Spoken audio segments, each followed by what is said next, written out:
foolish mortals. Hello there. Are you insane? Get out of here! Remain seated with your seatbelt fastened. Right, off you go. Welcome to Average Joe Orlando.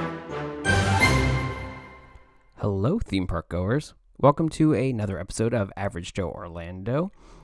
Every time I was coming up with my format, what I wanted to do each week, and I used to be doing a theme park monthly recap. And as I mentioned earlier this year, kind of scrapping the monthly recap, but I came up with something different to do this time because I recently had a Disneyland vacation. So I wanted to do my theme park recap of everything I did in one day at Disneyland. So that's both parks, resorts, everything. My first day there, I was eager to go, and I used the lightning lane for my first time. Got evacuated off of a ride, ate some food, took a hotel break, and this was a very busy day. So kind of wanted to talk about that and kind of go over exactly what I did because I love a good list, and even on vacation, I make a list. So I made a full list of everything I did to share with my friends and kind of go, hey, this is what I did during my trip. I'm pretty efficient. Now, this was a Friday during... I would say the slower season, but it was a busy day there. It was very, very busy. And I never used Lightning Lane before. So I was one of those, okay, what is Disneyland's Lightning Lane? How does it work? So if you don't know, you can get one at a time, which I found out. You could also, on the top, it lets you pick what park, which I didn't know until the next day. So I waited until I got into the park. I did ask guest relations how it worked, and they go, oh, once you scan into that park, it activates. You were wrong, guest relations. There's actually a thing up top that says change park. So I did use it for both parks after a while, but I used it when I scanned into the park. And then you could also overlap in a way. So if you, as soon as you scan in the front, because they only do the scan in, they don't do it merge, you could start booking your next one. So as I'm like booking it through the queue, I'm trying to get my next one. Or I think it's 90 minutes, I want to say, or 2 hours. I want to say maybe 90 minutes after you book that one. So it'll tell you, like, you can book your next one at this time, but I basically never did. So I really tried to figure out what I wanted to do that day and how could I maximize it. It was my first day. I landed on Thursday. This was my first day in the park. The park opened at 8 a.m. I got in the park probably around 7:45 and stood at rope drop. I watched everybody else at rope drop, but I wanted to kind of tell you what I did here. So maybe you could help plan out your perfect day, especially if you don't have many days. I had quite a few days, but I will tell you, by the end of this day, I walked 32,000 steps, and the next day my body hurt. But nothing a little Tylenol and some coffee can't fix. It's fine. You're on vacation, right? All right, so 8 a.m., they play the music, and the rope drops, and everybody runs. So first off, don't run, walk. I decided to start my day over in Fantasyland, and you're probably like, why? Those aren't those big rides. Those are those non-lightning lane rides I wanted to hit before they got queues, because as those rides do get busier, there's no other option. I noticed a lot of the queue was, a lot of the group on my side, at least at the park where I was standing, because they hold you in like that Castle Hub area.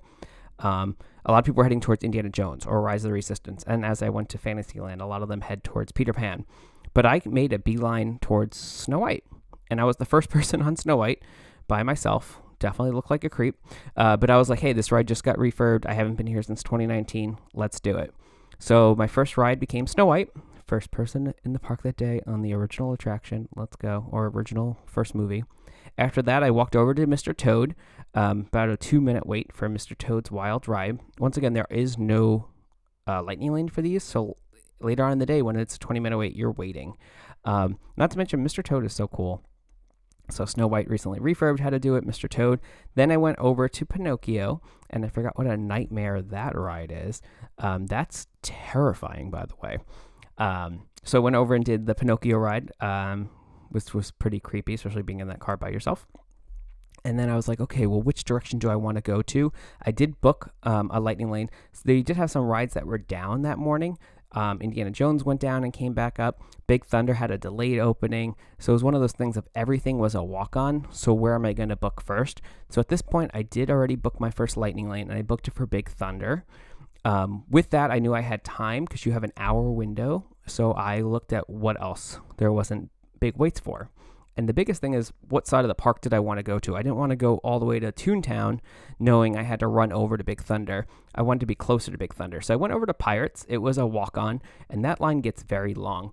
Currently, at the time of recording this, they have a lightning lane. They said they're going to be getting rid of it. It was only temporary, but I kind of doubt it. That line can get crazy, though. So I went on Pirates, did that one. As soon as I got off Pirates, I still had time before Big Thunder, so I was like, ooh, Haunted Mansion, another walk-on. Did Haunted Mansion. So here I am before my first lightning lane doing Snow White, Mr. Toad, Pinocchio, Pirates, Haunted Mansion. Boom.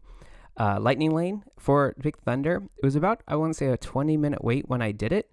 As soon as I scanned in, I was able to get my next one, and there was one right after for Indiana Jones. It was back up, so I made sure I did that. So I was like, boom, I'm going. It was like 10 something at this time. I could probably look through my photos to start seeing through the times. Let's do that. I will pull that up as I go. So I did Big Thunder. They do a lot of them. I started learning, okay, what does your merge look like? Because a lot of rides, the merge sometimes is really long and you don't want to have to wait on that. Okay, let's go through these photos. Ooh, what a day. That was busy.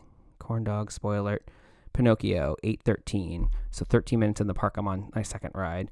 Then I Big Thunder. Then I get on Indiana Jones right after.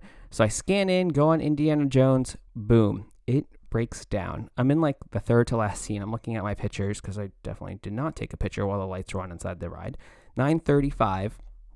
The ride is broken and I sat there. I sat there for 40 minutes. So yeah, here's my picture, 9:35. Here's me walking out of it, of the ride at 10:05. See, it's documented. No, it's not 40 minutes. I'm being dramatic. But you sat there for a long time. The ride kind of bucked you around. They gave you a lightning lane when you're done. Fun part about that one is they give you a multi-pass one. Negative part about that one is I used one anyway to get in. So the multi-pass one you could use at any time for any attraction except for like I think Rise and Cars because those are separately paid for. Those aren't included in the multi-pass. Those are like you have to pay separately for them. And I'm not paying $28 to go on a ride when I only paid like $36 for the day for Lightning Lane. So they gave me that one. I count that as a 3/4 ride since I almost made it through. I had a Lightning Lane lined up for the Matterhorn. So I made it over to the Matterhorn, rode the Matterhorn with the Lightning Lane. And by that time, I'm exhausted and I want a break. So 10:35, I stopped and got my corn dog. At Disneyland, they have the hand-dipped corn dogs. They're not like the ones that just come out of the bag like in Costco style at the other parks. This came with a soda and chips, so I had a nice healthy lunch at 10:35. Now, I also say, and I always recommend eating off schedule because everybody's going to be eating at noon. Everybody's going to be eating at 5. Coming from the East Coast over there, I was wide awake at 5 o'clock in the morning since it was 8 o'clock in the morning for me, and I usually wake up around 7 something. So my body was already thrown off. So 10:30 in the morning, I'm ready for lunch. So no line at the corn dog truck. I went back an hour later, walked by it, did not get another corn dog. But if I did, don't judge. And there was a huge line for the corn dog wagon on Main Street. So getting it at 10:30 when it first opens and when it's not busy is definitely the way to go. After that, I made my way over to Buzz Lightyear. Using the Lightning Lane, they had a long line outside, and I was able to get an instant one. So the Lightning Lane was great. It did seem more so that since it's more of a local park, people don't really get Lightning Lanes out there since you're going so frequently. Kind of like I will not get a Lightning Lane for Disney World because I live close and I go there so frequently. I'm not going to pay that amount of money each time. Now, playing with the app, I just kept going through the app and going, well, what's the next one? How long are waits? And it was a short wait for Jungle Cruise, which is rare, at least here at Disney World. So I rode Jungle Cruise after that, and this is about at 11:23. And then I went to the other side of the park and kind of did the opposite of what I should. I noticed there was Lightning Lanes available for Mickey and Minnie within the hour.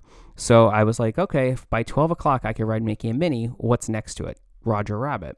Roger Rabbit was about a 20-minute wait. So it was either wait on Mickey and Minnie and wait for Roger Rabbit or, vice versa. So I decided to wait for Roger Rabbit and book a Lightning Lane for Mickey and Minnie. So I knocked out both those rides in the back of the park, all by 12:15. At that point, I was like, well, where else can we go? So I went over to Tiana's, and I was able to book a Lightning Lane for Tiana's. Now, Disneyland's, I noticed that everybody was coming off soaked, and I was talking to the cast members, and they said, you will get very wet on this ride.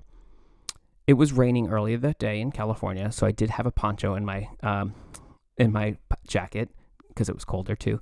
And I was like, I guess I'll be wearing my poncho. word to the wise, if you want to do this ride, great, but bring a poncho. These are the single flumes where you all sit behind each other, and the two women in front of me go sit more towards the back. You won't get as wet. So I definitely sat second to last row and had my poncho up. They did have a single rider's line, I noticed on this one, but I did have the lightning lane. So I got to ride this with a lightning lane. Now, it is right next to the Many Adventures of Winnie the Pooh. I think that's the name, the Winnie the Pooh ride. And it's right next to it. So right after Tiana's, I took off my poncho and I rode Winnie the Pooh. Now, Winnie the Pooh, a little different than the one here in Florida. And as soon as I got off the ride, it was a line out the door. And it looks like they don't really have the same cast members like we do here in Florida, where they have the greeter cast members. So the lines maybe don't change as much, and they don't have like the digital ones for the wait time.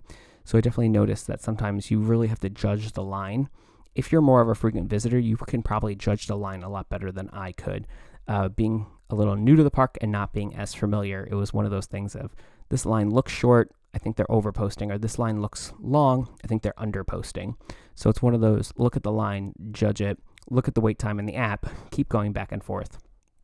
Also about Tiana's, somebody told me that I didn't see this. There is a poncho tree they do out there, since there's so many locals, where people basically like wear a poncho and then leave their poncho, and somebody else can pick up their poncho. I do not want to wear a stranger's poncho. I do not need to go on the ride again, actually. I was like, I'm good. I saw it. I stayed dry. My shoes got wet. I'm good for the day. But there apparently is that out there too. At this point, I was like, I am getting hungry. Again, don't judge. So at 1:17, I mobile ordered. They do a mobile order system that gives you windows, and it'll tell you if it's available now or within an hour. I saw places that were like over an hour until you can pick up your order. So it's one of those things that you want to mobile order to see like what you can get. The interesting thing about Disneyland food is it's not all the same. Here in Florida, it's basically you go into a quick service and you know it's going to be a hamburger, a cheeseburger, chicken fingers, a salad. It's all the same stuff. There, they have different food everywhere. And this was awesome, but it was also super overwhelming because I had no idea what to get. I'm so used to traditional theme park food here. I just knew out there you want the corn dogs and you want the mint juleps. So I did basic Disneyland 101, and I mobile ordered a mint julep. This is in their New Orleans Square area, kind of by Pirates and Mansion in between. And so it had a time that was available in the next 5 minutes. So while I was getting off of the ride, I mobile ordered. I was on my phone a lot during that day. I will say if you dim down the brightness on your phone, it helps. And if you have some of those mobile chargers, it helps. I didn't want to carry a bag that day, so I didn't bring a mobile charger with me, a portable charger, but it did last for a good amount. So I pre-ordered my mint julep. You press the button, you walk up, you show it. Everybody kept playing up these mint juleps. You have to get a mint julep. You have to get a mint julep. Well, when you go up to the window, you look in and you see it just comes out of a fountain, like a soda style, and they throw a piece of mint and a lemon on it. So I kind of pretend that that's not a thing. Kind of like I think like the Pog juice in Disney World, it's fresh, even though I know it's not. Or spoiler alert, the Dole Whip, I always pretend, all the college program kids are sitting backstage just carving out pineapples. It's definitely not, a powder or anything. But in my mind, this is a fresh mint julep. It did not come out of that fountain. After that, I was like, I am still hungry. This was just a mint julep. What if I got a bao bun from the Tropical Hideaway? I remember this from my trip 6 years ago. The Tropical Hideaway is a quick service location that gets very busy over next to Jungle Cruise. Now, they have mobile order there for their Dole Whip, which they have in the same area, but they don't have it for the baos. So it was one of those, let's walk up and see how much time we have. And I walked up and there was a long line for the Dole Whip. However, there was no line for the baos. You walk right up and then you pay. So $126, got my bao bun. It was delicious. After I ate my bao bun and took pictures of it from every angle because it was so good, I went to the treehouse. And I'm going to consider this an attraction, the Adventureland treehouse, because this definitely reopened. And I was able to go do that, climb to the top, look around. Now, this is one of them, if you're trying to just knock things out, maybe don't do, because if you get stuck behind a slow family or somebody with little kids, you can get stuck up there. But I was more of a, hey, let's do this before our next lightning lane, which I had Space Mountain that I was going to use my lightning lane on because I had the multi-pass one. At this point, I didn't book anything for the next park because I didn't realize that I could. Would have done things a little differently. But I was like, I'm going to use my multi-pass for Space Mountain. Now that this is later on in the day, and this is almost 2 o'clock, a lot of the lightning lanes were for later. In the morning before noon, everything was essentially instant. Within the next 5 minutes, you could hop on your lightning lane. As the day went on, the windows kept booking out and kept pushing it back and back and back. So Space Mountain at this point was like, I think, 7 o'clock at night, and I was like, nope, I'm not doing that. Plus, then you're locked in for those 90 minutes till you could book your next one. So I'm like, let me use my multi-pass, and then we'll judge from there what we want to do. So 2 of 4, get into Space Mountain. Definitely worth it. Long line. Do that. Now at this point, my battery is at 40%. It is 2 o'clock, and I am exhausted. I want to just take a break. So I go back to my hotel. I was staying at the villas over at the Disneyland Hotel. So not too long of a walk, just cut right through downtown Disney. If you haven't stayed at the Disneyland Villas, I highly recommend it. I have now seen and stayed at most of the hotels. Grand Californian, great location, usually very expensive. A little dated. I will say Disneyland Hotel, the regular rooms are great. The villas were awesome, very modern. My room was themed after Tiana. It was awesome. Got very lucky. And then I had friends that were staying at the Pixar Pier Hotel, which was very cool. The only downside I would say would be the elevator system over there would be the only thing that I would say I wouldn't like about that to stay. They do like the modern cruise ship style ones where you press the button and you have to wait. And like they were at a high floor because it's one of those hotels where it's like, well, you want a high floor that looks over World of Color. That's totally worth it. But I would rather use stairs than walk 15 flights, to be honest. Use the stairs and walk 15 flights than wait 20 minutes for an elevator. So I know that was the only downside to that hotel. So overall, Disneyland Hotel, chef's kiss. Loved it. Now that I came back, felt rested, took my little break, I was like, let's pop back in the park. Since I was staying over at the Disneyland Hotel, they have a gate at California, at the Grand Californian that you could use, and then you can cut through the Grand Californian Hotel to go into the park. Now, the entrance inside that hotel, if you don't know the hotel, I remember it from 6 years ago, where it was, but a lot shorter line in security, and it bumps you in right in the Grizzly Peak area of the park. So at 3:48, I popped myself back into the park. And spoiler alert, I'm still hungry because all I was doing was doing snacking all day. So I went ahead, I got myself a snack. As I did that, I booked a lightning lane for Soarin', and I got to ride Soarin'. Walked around the park a little bit, and then I also was able to book a lightning lane for the Incredicoaster. So 4:57, hopped on the Incredicoaster. So at this point, it's almost 5 o'clock at night. Had some more food, Soarin', Incredicoaster, and then I wanted a snack. So I mobile ordered. It sounds like I ate a lot. I swear these are all small portions, except for this. This was the bread bowl in the San Francisco area. This is where they make the fresh sourdough. And I didn't mobile order it because it was mobile ordering for a few minutes. I think it was like 5 or 10 minutes, and the line wasn't that long, and it looked like they were really fast with getting food. So it's one of those to judge when you walk in. You can look at the line, and you can look at the return time. I have walked into places before and said, no, I'll mobile order, and it was a bad choice. I've done it, and it was a good choice. This time I decided to take the risk, and the cast member was super nice and got me my food right away. I just got a drink and a bread bowl with broccoli cheddar soup, which my mouth is watering now thinking about it, and it was fantastic. After that, I was sitting there on my phone because now it was charged. I did charge my phone while I was taking my hotel break, where I got cleaned up and changed my shoes, and definitely needed to wash my face and put on deodorant because, I felt disgusting. Phone was charged to book my next one for Monsters, Inc. That was a Monsters, Inc. ride. It was busy that day, so this ride did have a long line. At this point, there was no more ones for a lot of the big rides in that park. Cars is a pay-as-you-go, so I think it's like $24 that day to ride that ride. And Guardians was already booked out for the day. So I didn't really feel like there was much more for me to do now that I did Soarin' and the Incredicoaster in that park, and I wasn't going to do standby lines. So for that point, I was like, after Monsters, Inc., let's park hop back over to the other side.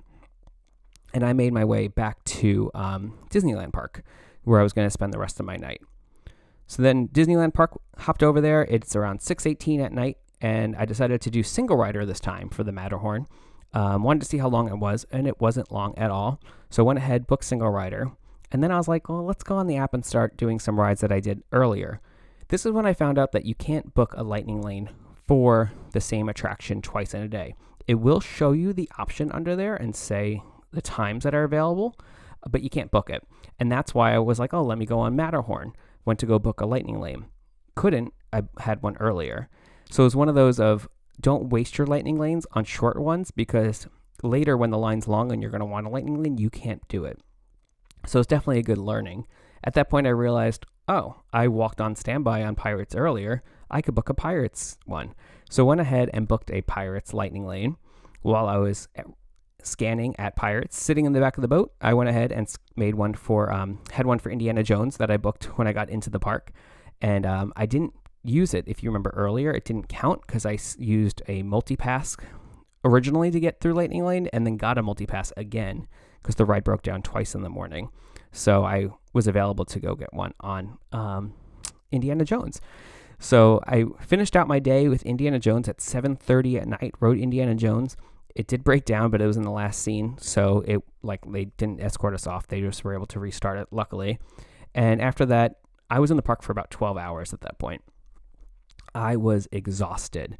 I wanted to make my way back to the hotel. So at this point, I went through, to recap my day, Snow White, Mr. Toad, Pinocchio, Pirates, Haunted Mansion, Big Thunder, Indiana Jones, and got evacuated, Matterhorn, Buzz Lightyear, Jungle Cruise, Roger Rabbit, Mickey and Minnie's Runaway Railway, Tiana, Pooh, Treehouse, Tiki Room. Did I say Tiki Room earlier? I did the Tiki Room. Space Mountain, Soarin', Incredicoaster, Monsters Inc., Matterhorn again, Pirates again, Indiana Jones again. All in one day, all on a busy day, all with Lightning Lane. Came back to the hotel, relaxed, took a shower, and heard noise outside, went to my window, and the fireworks were going off, and I was able to see them from there. And that's what I call a perfect Disneyland day. And then I got up the next day, and I did it all again. But this time with friends that were in the park. And the fun fact is, apparently somebody can manage your account. So one of the friends just scanned my ticket and was able to manage the account and then book lightning lanes for everyone.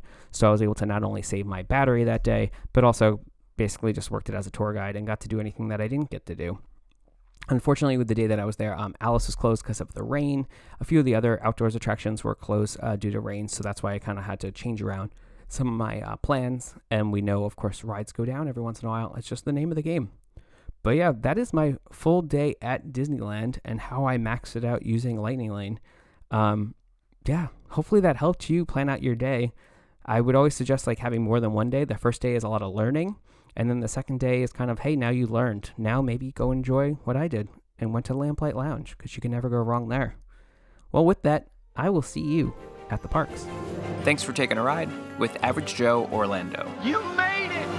I knew you would. Is everyone okay? Hope you still want to open an account. Say cheese. See you later. Thanks, everybody. You were brilliant. At this time, gather up your personal belongings and take your small grubs by their grubby little hands as you exit. Thank you.